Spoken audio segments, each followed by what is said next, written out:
Bonjour à tous. Pour beaucoup d'indépendants francophones en Israël, la question de la retraite, c'est un peu un brouillard, un sujet complexe, voire angoissant. L'idée de ce décryptage, c'est simple. On va dissiper ce brouillard ensemble et voir comment transformer ce qui ressemble à une obligation en un vrai levier pour l'avenir.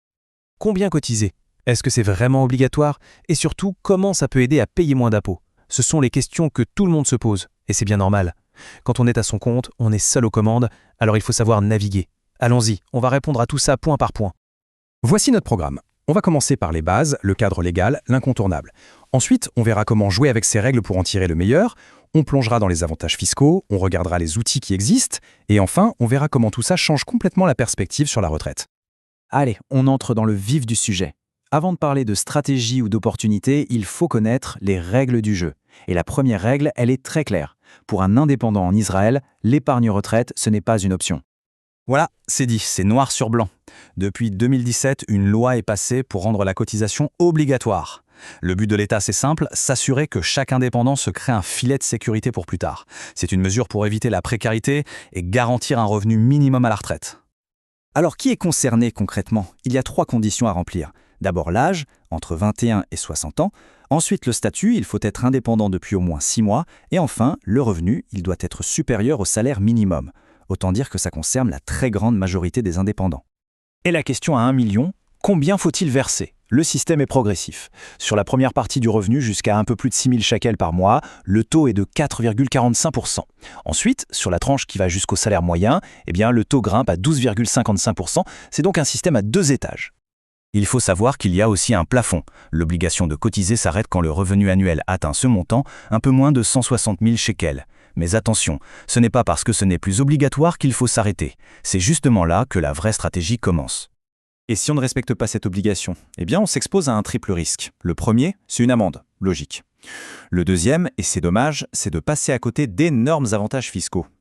Et le troisième, le plus grave, c'est de se retrouver sans protection en cas de gros pépins et sans épargne pour ses vieux jours. Franchement, le jeu n'en vaut pas la chandelle. Ok, maintenant que les règles sont posées, on va changer d'angle. Oublions la contrainte et voyons cette cotisation comme ce qu'elle est vraiment. L'un des outils financiers les plus puissants qu'un indépendant puisse avoir.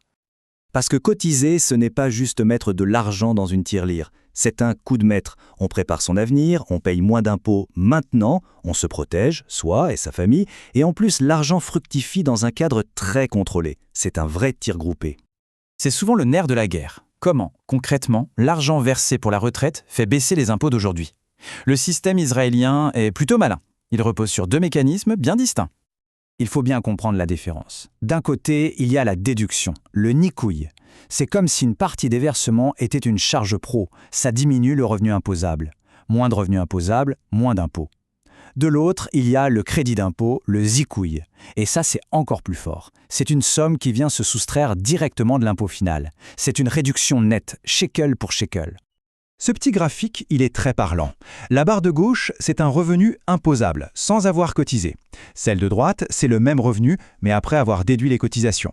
On voit bien la différence. Le calcul est simple. La base de l'impôt est plus faible, donc l'impôt final l'est aussi. C'est mathématique. Alors, s'il y a un chiffre à retenir, c'est celui-ci, 16,5%. Pourquoi? Parce que c'est le pourcentage du revenu qu'on peut verser pour activer à fond les 2 mécanismes en même temps, la déduction et le crédit d'impôt. C'est le point d'optimisation parfait, le fameux sweet spot fiscal. Bon, on a vu le pourquoi et le combien, maintenant passons au comment. Dans quoi mettons cet argent? Il y a plusieurs enveloppes possibles et chacune a ses petites particularités. Voilà les 3 grands choix. Le plus courant, c'est le Keren Pensia, une sorte de pack tout en un avec épargne et assurance. Très efficace. Ensuite, la Coupa de Gemel. C'est de l'épargne pure, pour ceux qui veulent plus de flexibilité dans les placements. Et enfin, le Bitoire Menahalim, c'est une option plus haut de gamme, souvent pour les gros revenus qui cherchent des assurances plus solides.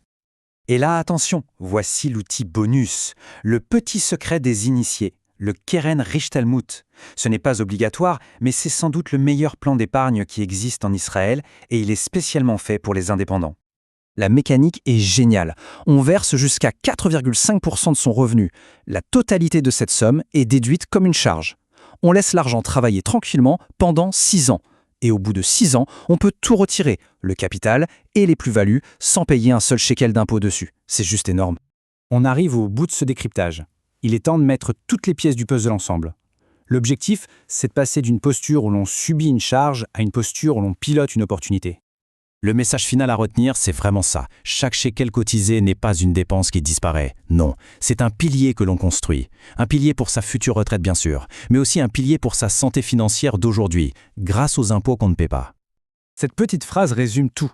Subir l'obligation en faisant le minimum, c'est toujours la solution la moins rentable.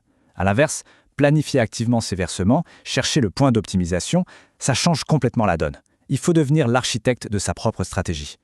Et on termine avec cette question. Finalement, la retraite, est-ce une charge ou est-ce le meilleur investissement possible? La réponse, en fait, elle dépend entièrement des décisions qui sont prises aujourd'hui. En planifiant intelligemment, on transforme cette obligation légale en son meilleur allié financier.